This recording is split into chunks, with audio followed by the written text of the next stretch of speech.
Hello there, and welcome to Murder Most British. I'm Zach. Hey, welcome wanderers, I'm Fauna. Hey, you're not the same person. Oh, wait. I've taken over. We have a special guest this week. We have Fauna Blakewell from the Echoes from the Loam podcast. Welcome. Thank you so much for having me back. I'm excited to be here. Well, this is definitely the perfect episode for your expertise to be expended onto this one. It's just wild. Absolutely. Well, let's not bore them. Let's get to it. The nitty-gritty of it all. Yeah.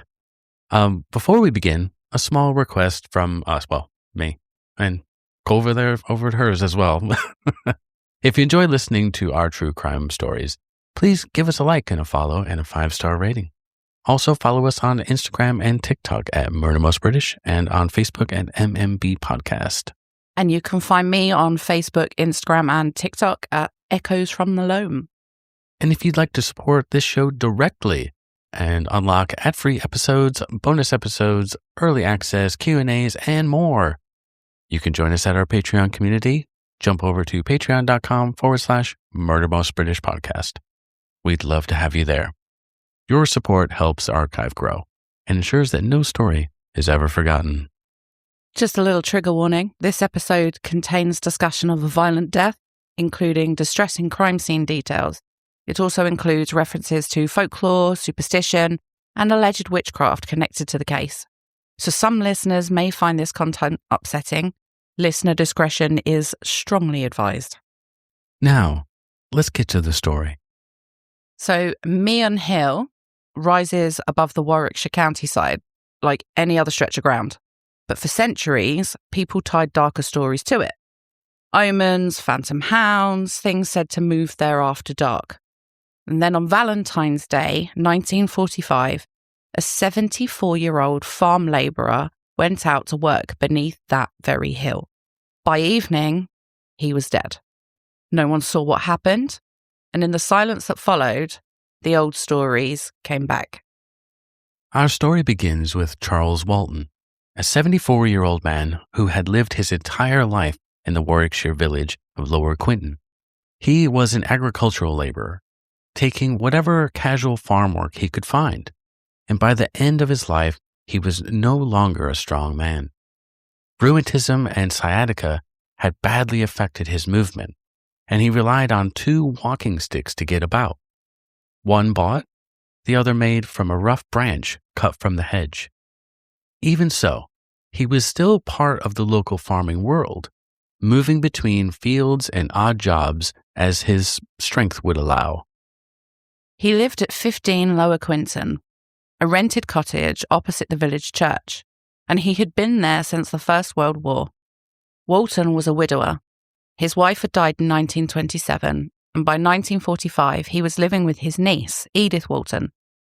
She had come to the house as a small child after her own mother died. She was around 33 by then, and kept house for him. He paid Edith £1 a week for housekeeping, covered the cottage rent of 3 shillings a week, and brought their coal and meat. Alongside whatever he earned from casual labour, he also received an old age pension of 10 shillings a week. Damn. Well, in today's money, I wish these rents were the same. £1 a week for housekeeping, I'll take it. Yeah, today there'd be 56 a week. Yeah, basically, and the rent. Yeah, and then like the 10 shillings for the old age pension was about £28 a week in today's. So, geez, crazy. Well, Charles Walton was known locally as a quiet, solitary man, steady, inoffensive, and self-contained. He did not mix widely, but neither was he thought quarrelsome or difficult. And Lower Quinton was the kind of place where quiet did not mean invisible. It was a small farming village of only a few hundred people, and people noticed who passed along the lanes, who crossed the churchyard, and who failed to come home when expected. In parts of rural England, older beliefs had not vanished as neatly as people sometimes imagine. Witchcraft was no longer something openly accused in the old way, but in some agricultural communities, it still survived as an inherited way of explaining misfortune. Illness, failed crops, animal deaths, and other explained troubles could still be read through local superstition, especially in places where folklore remained rooted in the landscape and in the memory. And that background wasn't abstract in South Warwickshire. In 1875, in the nearby village of Lower Quinton, an elderly woman named Anne Tennant was killed by a man who believed she was a witch. He attacked her with a pitchfork and claimed she had bewitched him. He was later found insane, of course, but the case showed that belief in witchcraft, however distorted or unstable, had survived in the region well into the modern period as something still capable of shaping real violence. So in this place, those beliefs were not just relics in old books. They were in the roots of the place itself. And Lower Quinton had its own stories too. South of the village, the ground rises towards Meon Hill. Beneath it lay a patchwork of hedged fields and narrow paths, and one of those fields, hill ground, stood on its lower slopes. But Meon Hill was never just high ground in the local imagination. It had long been associated with folklore. Stories of the devil, phantom hounds, omens, and older supernatural beliefs attached to the countryside. One legend held that the devil hurled a great stone, or in another version, a clod of earth, towards nearby Evesham Abbey, only for prayer to divert its course. And other stories place phantom hounds on the hill at night. The old devil's throwing rocks. Yeah. That's weird. That classic. So that's why that hill's there. The devil threw this big rock, and that's where it ended up. Yeah, because of all the things he was just going to pick on this little abbey in the middle of nowhere. Yeah. Well, in some versions, those hounds belonged to Aaron, lord of departed spirits, who was said to ride a pale horse and hunt with white hounds marked with red ears. Meon Hill already carried a reputation before this case ever happened. It was a place burdened with warnings, presences, and old stories that never really gone away. Charles had been working for several days in hill ground itself, trimming hedges for Alfred Potter on Furze Farm, who had employed him casually for around 9 months. But Charles rarely worked a full week in winter. Charles himself would later be drawn into that atmosphere as well. Some later accounts claimed that people locally thought he had knowledge of folk magic, that he could curse livestock or crops, or even that he carried the so-called evil eye. Whether those stories reflected anything real, or simply the kind of talk that gathers around a solitary countryman, is much harder to say. But they matter because they resemble the older idea of a village witch. Not necessarily someone openly accused, but someone regarded a little uneasily. Someone solitary, close to animals and the land, and half understood by the community around them. Yeah, I kind of think of they're like the village elder, the old wise woman, that type of thing, who knew the old ways and healing techniques and stuff. Well, this is exactly what, paganism was. Paganism is, it's knowing the land and feeding off the land. It's knowing what herbs do what time of year is suited for what. And we pagans or wise women or cunning folk, as we were known. You're too cunning. You're a witch. Basically. Weird. It's like, no, I'm old and I know a lot of shit. What are you talking about? Yeah, now you're thought of as knowledgeable and expertise. Back then you were just thought of as, Well, in practical terms, though, Walton kept to a settled routine.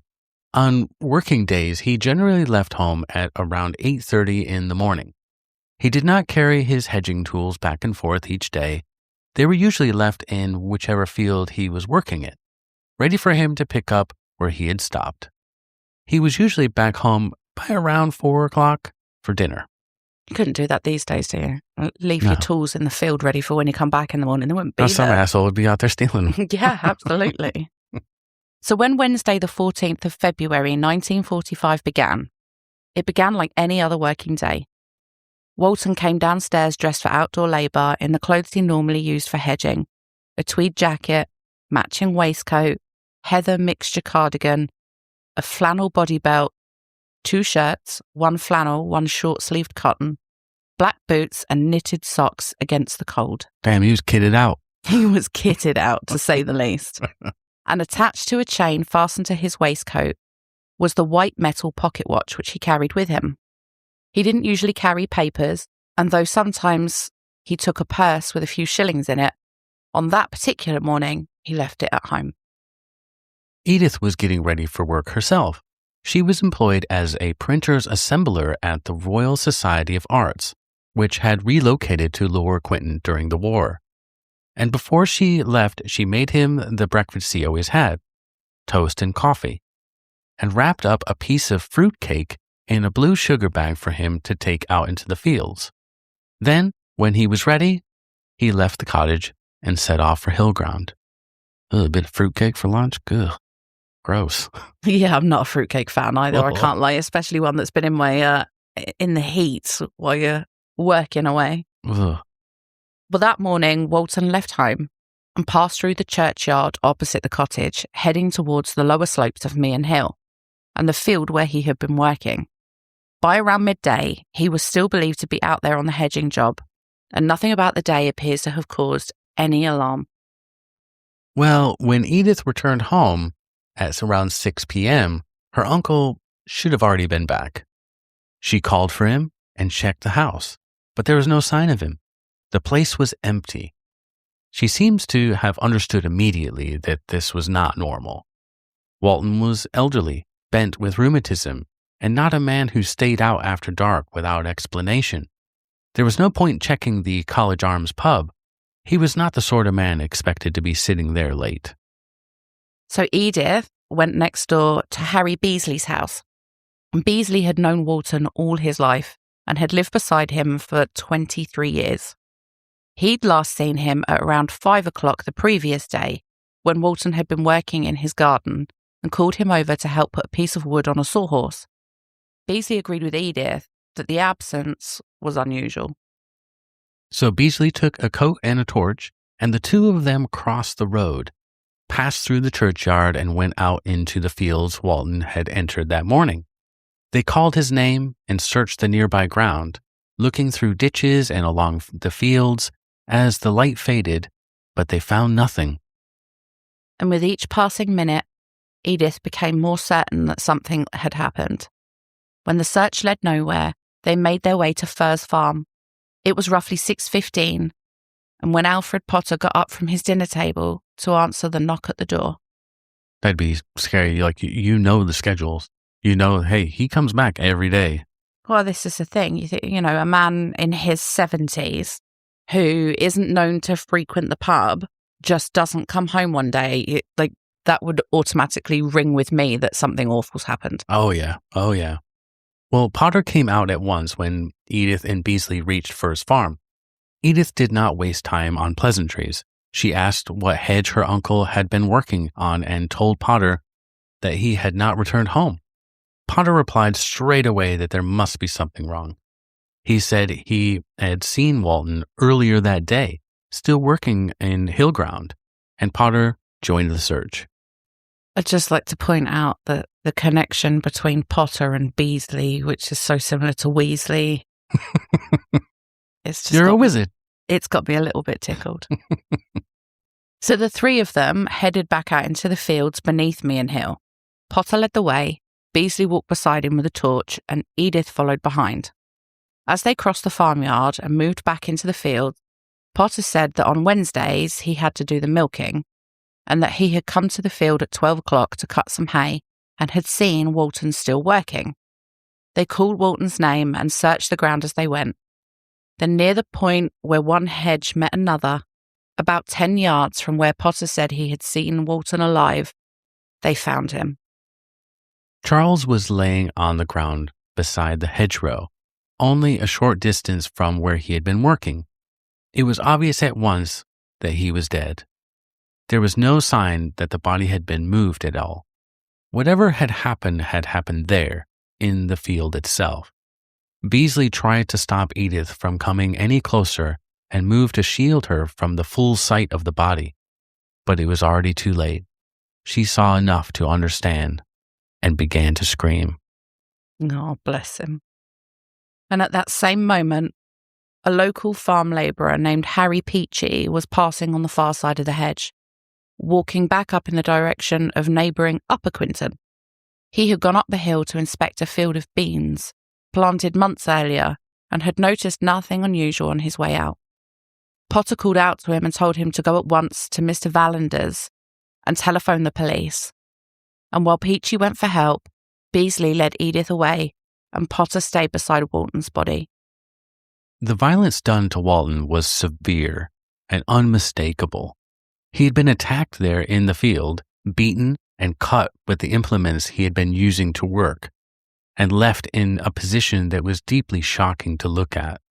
The most striking of all, a pitchfork had been driven into him and wedged beneath the hedge, pinning him to the ground.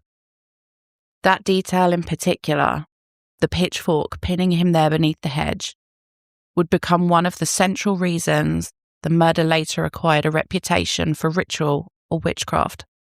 Not because it proved any such thing, but because it was so violent, so unusual, and so visually shocking. And later, writers linked it to older beliefs that a suspected witch or cunning person could be pinned to the earth to stop their spirit escaping or wandering. And those ideas usually involved iron pins or other sharp implements. And iron itself was often treated in folk belief as a force that could repel or control the supernatural. Yeah, I think some people, they want to be able to understand the madness of it, of someone just being brutally killed like that. This is the thing, and, the one thing is for certain when you look back over history, and especially as you guys know, looking at all the, murder cases that you look at, sometimes there just isn't an answer for it. Yeah, it was just a madman or a madwoman that just went crazy, or their own motivations. It wasn't anything supernatural or anything like that, just But I evil. do find it really interesting that the connection that this poor old man has been pinned to the ground with a pitchfork, very much like Anne Tennant in the next village over, almost 100 years prior, in the exact same way. Yeah. Just like, wonder if people remember that story and they were using it to their advantage. Absolutely. Or was he maybe the person who did it, a descendant of the person who did it all those years before? Oh, yeah. Secret societies and... There's the Illuminati. The Witchfinders, Witchfinder General. Well, the same was true of the throat wound as well. Charles's throat had been cut, and in later folkloric readings, that detail would also take a symbolic meaning. Some writers treated the spilling of blood as if it pointed towards sacrifice, or towards some attempt to release or destroy supposed magical power. But that may simply reflect the ferocity of the attack rather than ritual intent. Peachy carried Potter's message down to Alan Raymond Vallander, who telephoned Warwickshire Police at 6:50 p.m. Police Constable Michael Lamasny received the call and reached the area at around 7:05 p.m. The message passed to PC Lamasny was confused enough that he first understood only that there was a girl at the foot of Meon Hill and that something was badly wrong. With Vallander and Peachy, he crossed the fields until Potter called out to them from the darkness. And when PC Lamasny first saw the body in the failing light, he briefly thought it might be that of an airman. Looking more closely, he realised that it was in fact Charles Walton. PC Lamasny would later remember something else about Potter that night as well. He thought Potter seemed more shaken than a man like him might have been expected to be. Potter complained of feeling cold, and before the Stratford police had even, arrived there, he was already saying he was going home. None of that proved anything, but looking back, Lamasny felt Potter had seemed less stunned than worried. It's interesting as well that his first thought that it was an airman. I mean, like it was a common occurrence. Yeah, I mean, they do, it was nearby, they've got a prisoner of war camp, so they thought, because they've got Italians there, So maybe they thought one of the airmen over there got fucked up or something in the field. Yeah, maybe. Well, Lamazny initially considered whether it might be suicide, although I'm not sure how. But once he'd examined the position of the body and the way that the pitchfork had been driven and wedged beneath the hedge, he concluded that there had indeed been foul play. What lay before him was a dead old man in a winter field beneath Meon Hill, and no clear sign of why it had been done. Oh, yeah. I made a note on this one because it reminds me of a case. There was a case in Philadelphia where a woman named Ellen Greenberg had 20 stab wounds, and which included 10 to her back and neck, but they said it was a suicide.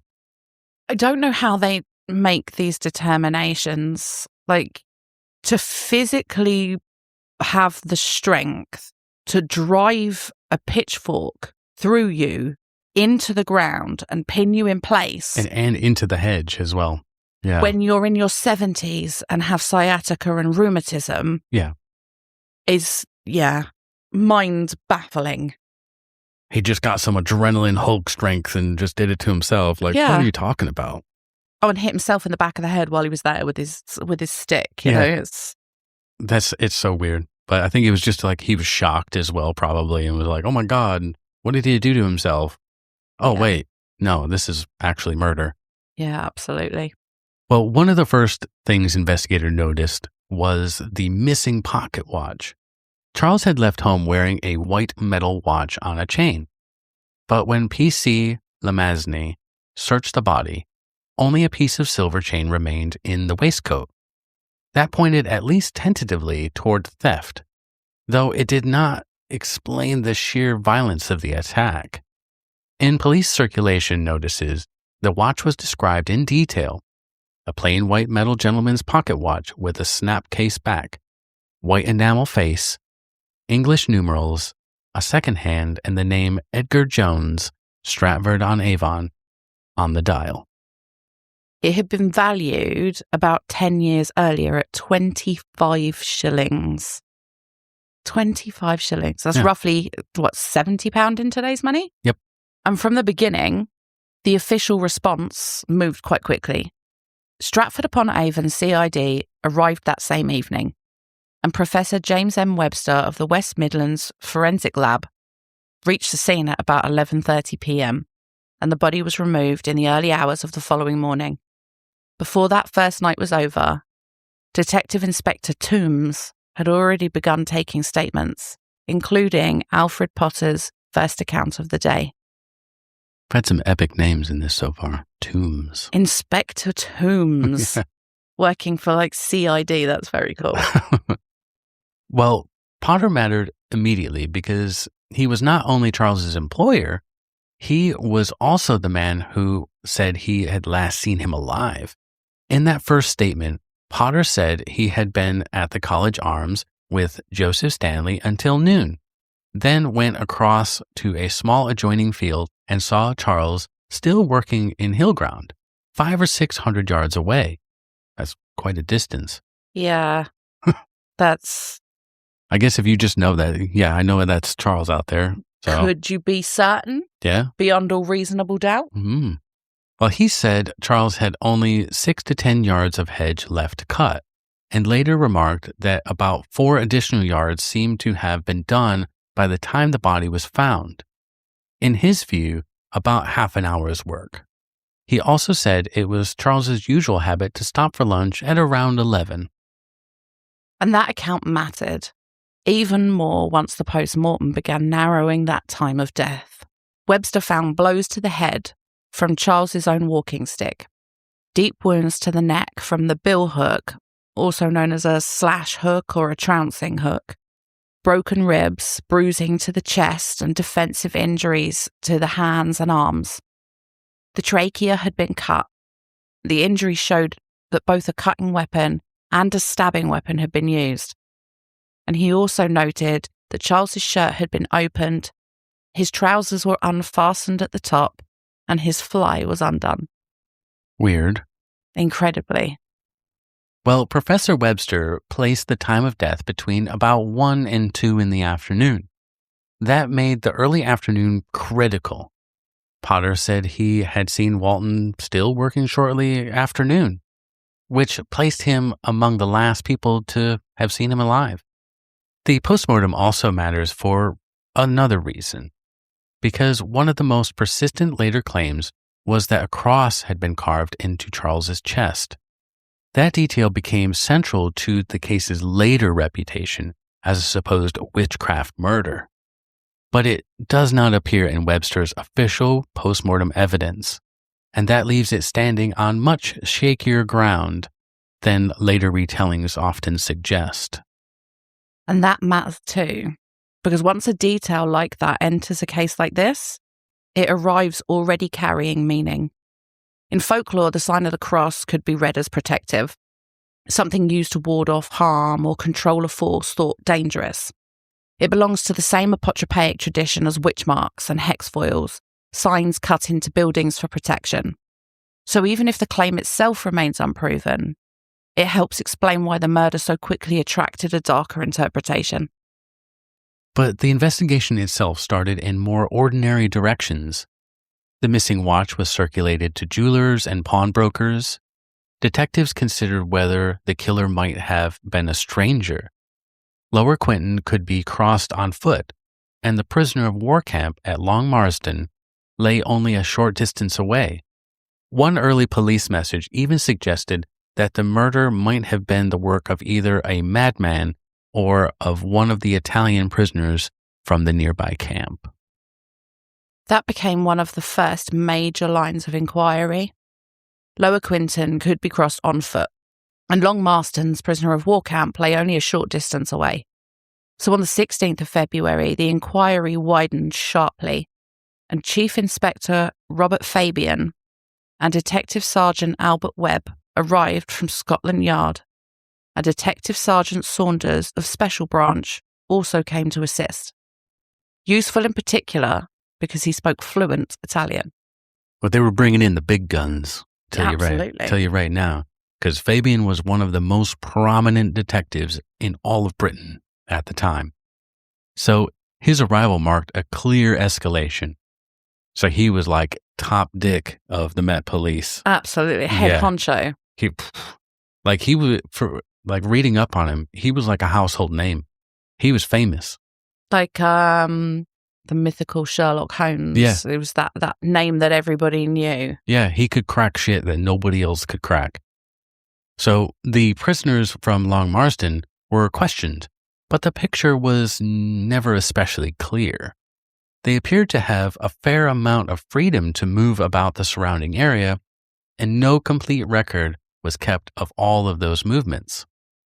Some had gone to Stratford that afternoon to see a play, while others had gone to the cinema. At one stage, suspicion briefly fell on a prisoner said to have blood on his clothing.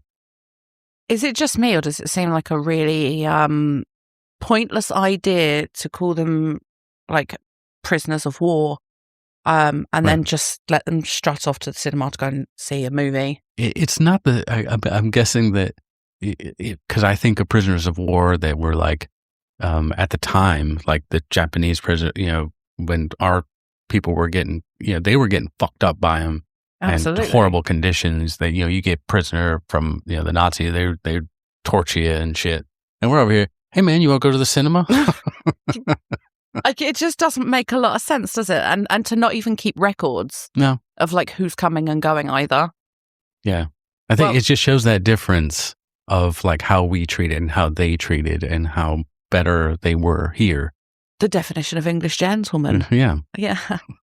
And that forensic testing showed that it was animal blood, not human, which is weird enough in itself. Yeah, where'd you get this animal blood? Yeah. But no evidence emerged linking any of the prisoners to Charles's death. And that line of inquiry very quickly went nowhere. Fabian, though, approached the case as a murder investigation, not as a proven ritual killing. What interested him were the things that police could actually test: timings, statements, movements, and physical evidence. By then, local officers were already uneasy about Potter. P.C. Lemasny who knew Potter and his wife Lillian, was asked to stay close to them in case either of them let something slip. He was the man who said he was, last seen him, the man who had gone back to the field with Edith and Harry, and the man whose account lay closest to the newly established window of death. Suspicion gathered not only around what Potter had said, but around how Potter behaved. A local constable later reported that Potter had gone back to Hillground soon after the first light on the 15th of February and had to be warned away from the actual site.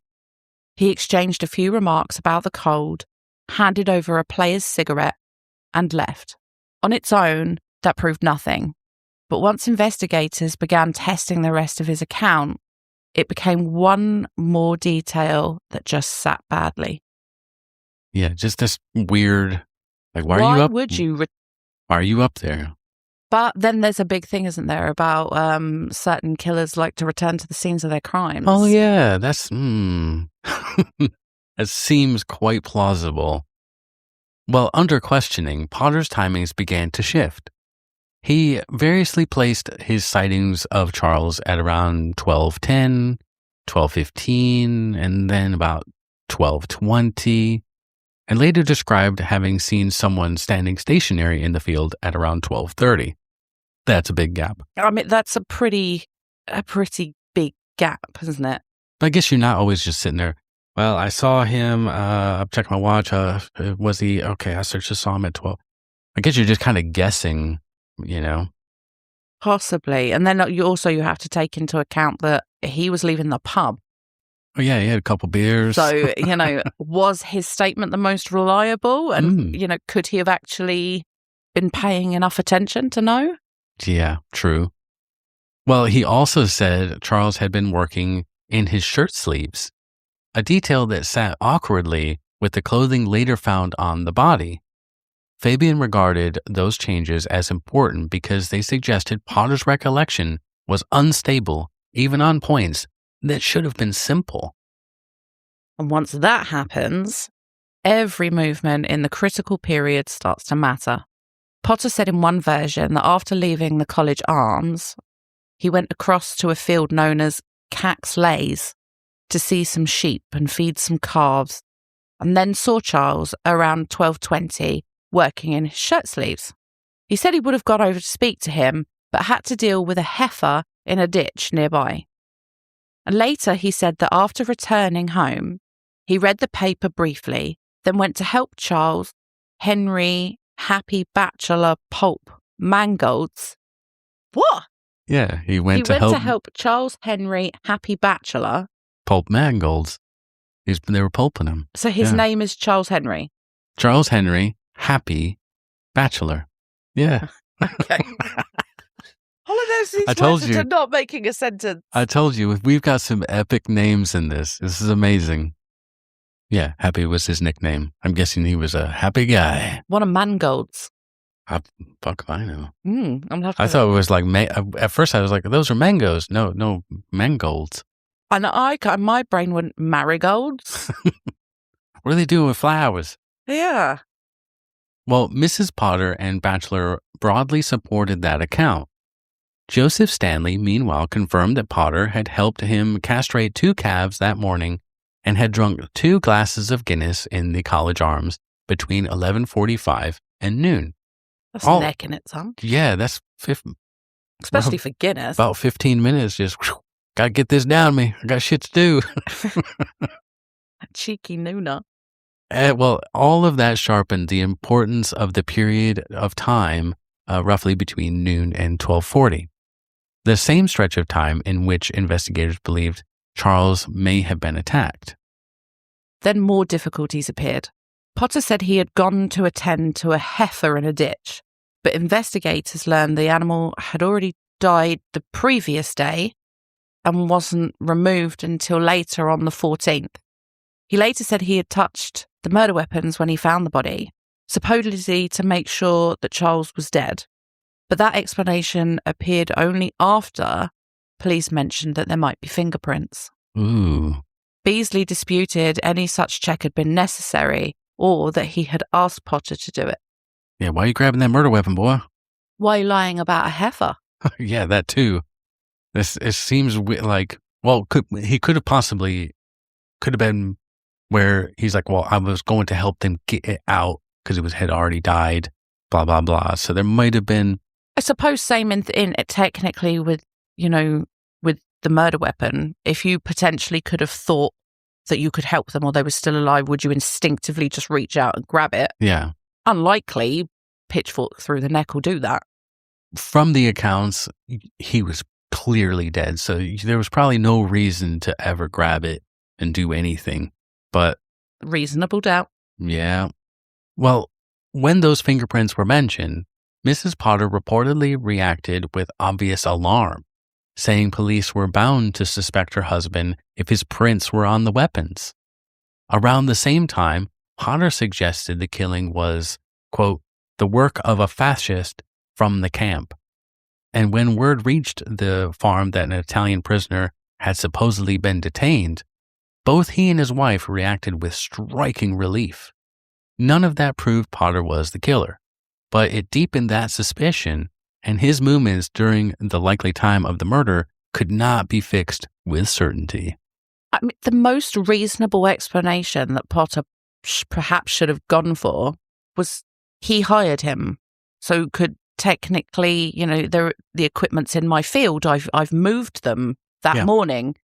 True. Given a more likely explanation than it was the fascist from over there. Yeah, it was them fascists in the camp. Well, investigators also looked for motive and found very little they could use. They considered robbery, personal grievance, and Potter's financial dealings, but none of them gave a strong enough basis for a charge. Robbery did not sit comfortably with the nature of the attack, and inquiries into Charles's habits, finances, and relationships uncovered no obvious dispute that would explain such violence. I mean, you could have come up behind him, just whacked him in the head, and then grabbed his watch. But something that's worth 25 shillings, are you going to go down for that? This is the thing, and it's the little details in this that make it so bizarre. Mm-hmm. If it was just a robbery, you can clearly see he's an old man, he's a farmhand, he's not the wealthiest of people. Why are his trousers unfastened? Yeah, that's really weird. Wow. Yeah, and then the watch is gone, all that, with his flies open, with the pitchfork in him. It just seems all really bizarre, like you said. It's weird. And potentially the sign of a cross carved into his chest that we can't say for certain one way or the other ever existed. Yeah, because the medical examiner never wrote that down. But it was quite common back in those times for people to skim over things like that because nobody wants, you don't want to bring about the next reign of witch trials. Yeah, a moralizing of sorts. Yeah. Well, that absence is part of why the case later drifted so easily into darker retellings. A murder this violent in a place like Meon Hill, with no secure motive and no clear explanation, left room for rumor to grow. In later versions, Charles became something more than a murdered laborer. He became a solitary countryman onto whom older ideas could be projected. A man tied, in retrospect, to unease, superstition, and witch slaying. Potter's finances drew attention as well.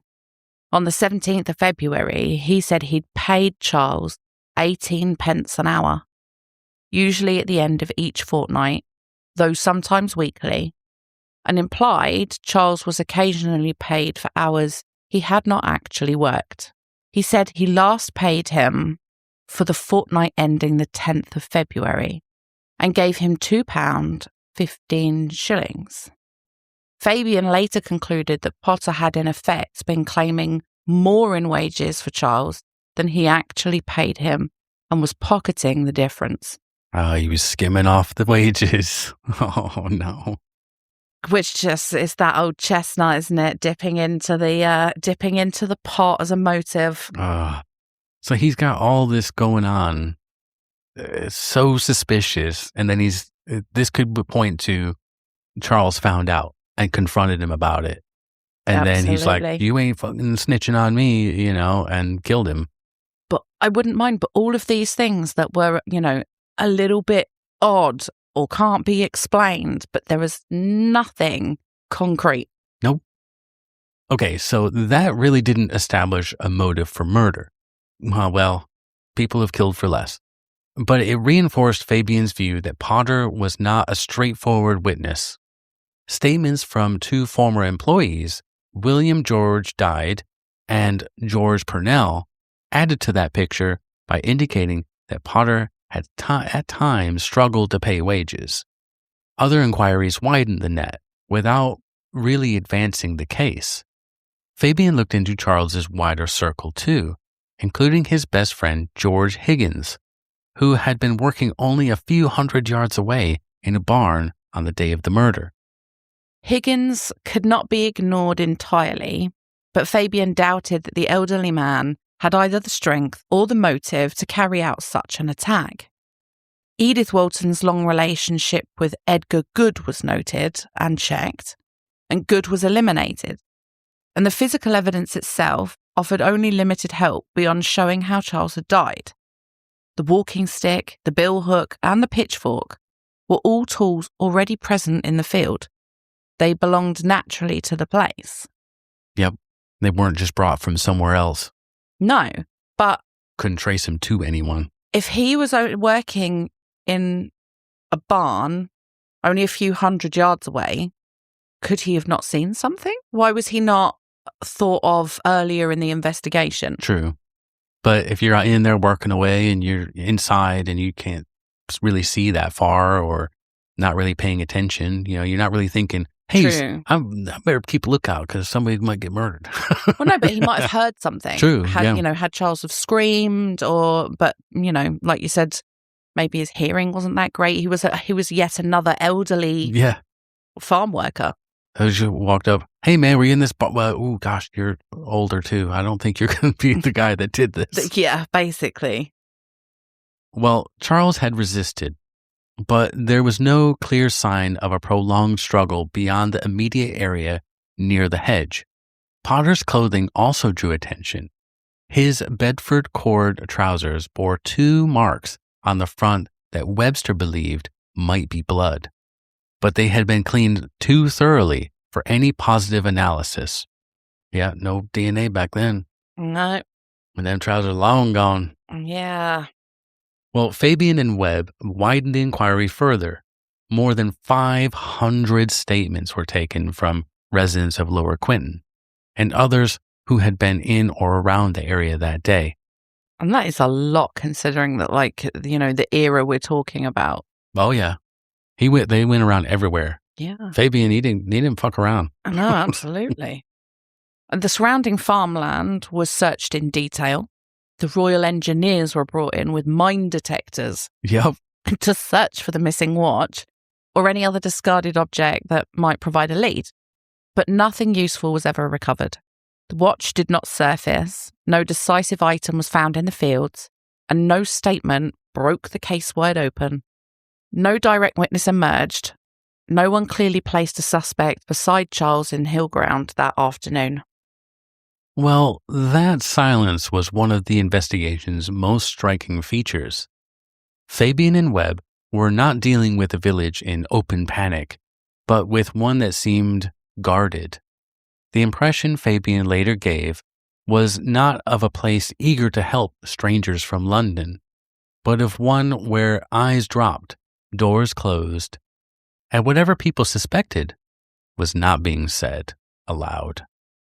But for all that unease, the investigation itself never turned on supernatural explanations. Police stayed with the things that they could actually test. Even so, Fabian and Webb eventually returned to London without resolving the case, while Warwickshire police continued their inquiries. After all of that, Royal Engineers out, top cop, detective out there, all that shit, still couldn't solve it. But somebody somewhere knew something. Oh, yeah. and it was so common amongst like smaller villages, like you said, avert your eyes, shut the doors, draw the curtains. I'm not getting involved. Yeah. I ain't doing no. Whether that was, are you not getting involved because you know who did it? Or are you not getting involved because that's witchcraft? And I don't get involved in, you just don't know. Well, the murder of Charles Walton was never solved. No charge was ever brought. And as the years passed, the case began to change shape in public memory. What had started as an unsolved village murder became something larger and stranger in the telling, shaped by the violence of the crime, the setting between Meon Hill, the missing motive, and the unanswered question of who killed Charles. When a case leaves that much empty space, people begin to fill it. Here, folklore and ritual offered a ready-made shape for what the evidence couldn't explain. One of the ways that happened was through later retellings of the murder scene itself. The pitchfork, the throat wound, the position of the body beneath the hedge, and the story of a supposed cross carved into Charles's chest all became a part of the case's darker afterlife. But that last detail matters, especially, like we said, there was no evidence of that cross being put into his chest. No. It belongs to the mythology that grew around the murder afterwards, and often repeated enough, helped turn an unsolved rural homicide into something remembered as a supposed witchcraft killing. Well, folklore entered the story more directly through J. Harvey Bloom's Folklore, Old Customs and Superstitions in Shakespeareland, a book that was later linked to the case. Among its local tales was one about a young man named Charles Walton, who supposedly encountered a black dog before his sister's death. Because the murder victim shared that name, later writers drew a connection between the two. There is no firm evidence they were the same person, but it was exactly the kind of coincidence that people remember. And it helped pull the case deeper into the region's existing web of black dogs, omens, and the older supernatural atmosphere that surrounds Meon Hill. Oh, black dogs on the hill. Well, black dogs are notorious up and down the country. I like a nice black dog. In Yorkshire, they call him the bar guest. Oh, goodness. Well, Robert Fabian played a role in that later afterlife, too. I guess he just couldn't help himself there. In the original investigation, police stayed focused on the ordinary things that they could test. But later, in retrospective writing, Fabian described the case in more suggestive and dramatic terms, helping it to fix it more firmly in legend than in evidence. Got to give it some artistic license when you're writing them books. And I'm wondering, was that to, like you said, he was infamous, he was well known, he was a household name.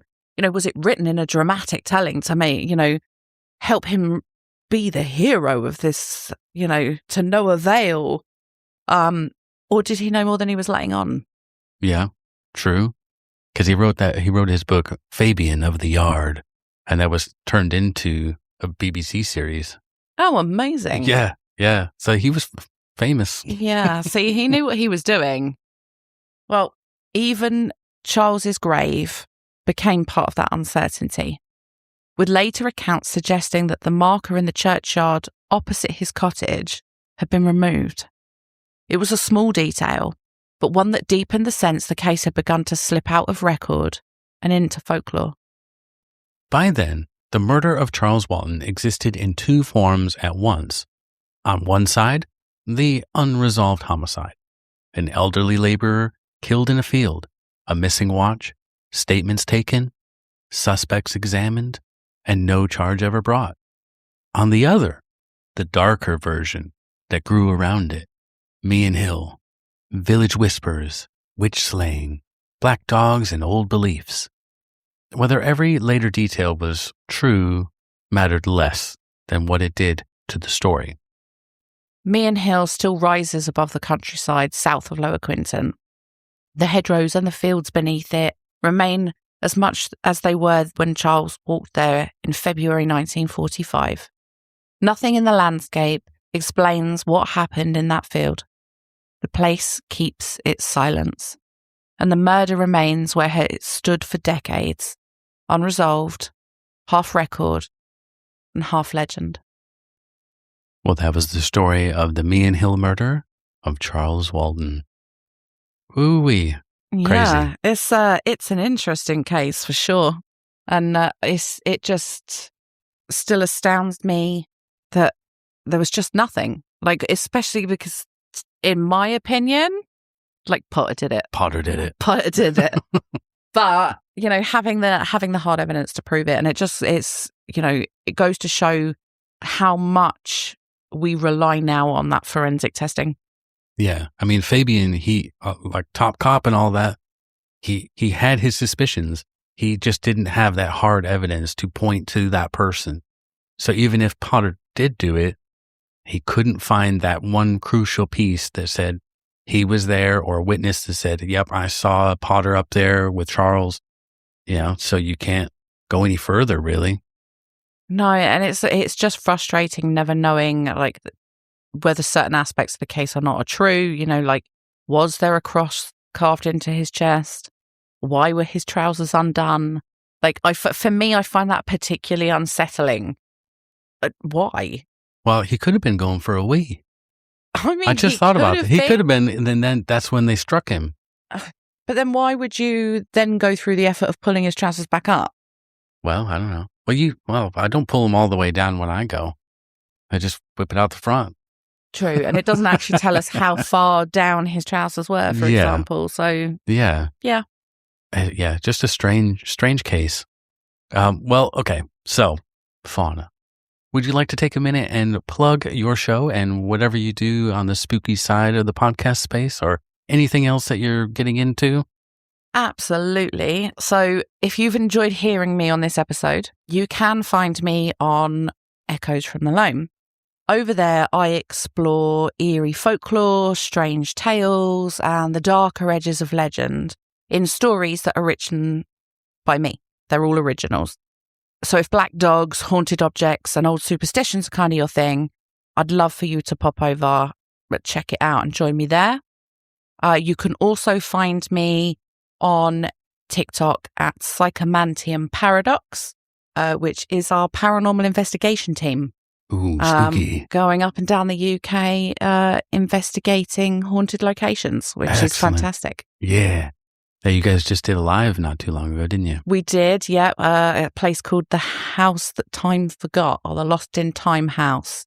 And the house, although the house itself was actually built in the 1800s, when the last lot of owners passed, the daughter kind of went in, took out anything that was perishable, and then just left everything exactly as it was. So there is still a washcloth and soap beside the sink. Oh, there damn. is still someone's pants and socks hanging on a line. It's so eerie, so eerie. But that will be turned into a episode for YouTube, so you'll be able to find that on YouTube and check it out. Excellent. And we are live again at the end of this month at another venue, which I won't give too much away just yet. Excellent. Well, if that all interests you, please hop over and check it out. Also, you can jump over to our Patreon for more true crime episodes, ad-free and 24 hours early. Just go to patreon.com/Murder Most British Podcast. And then you can follow us on Instagram and TikTok at Murder Most British, and on Facebook at MMB Podcast. You can find me on Facebook, Instagram, and TikTok, all under at Echoes from the Loam. And if you haven't signed up to their Patreon, do it. There is some amazing stuff on there that you will not get access to without it. And it is so worthwhile checking it out. Yeah, Brits Abroad, more unsolved stuff as well. So, until next week, stay safe and stay curious. Bye. And now we are going to have a look at our Patreon Ravens Council. We have Ruby Tucker 1956, Claire Smith, Extreme Clunge, and Whiskey 45. Thank you very much for joining us. Thank you so much for your support. I really appreciate it. Bye-bye.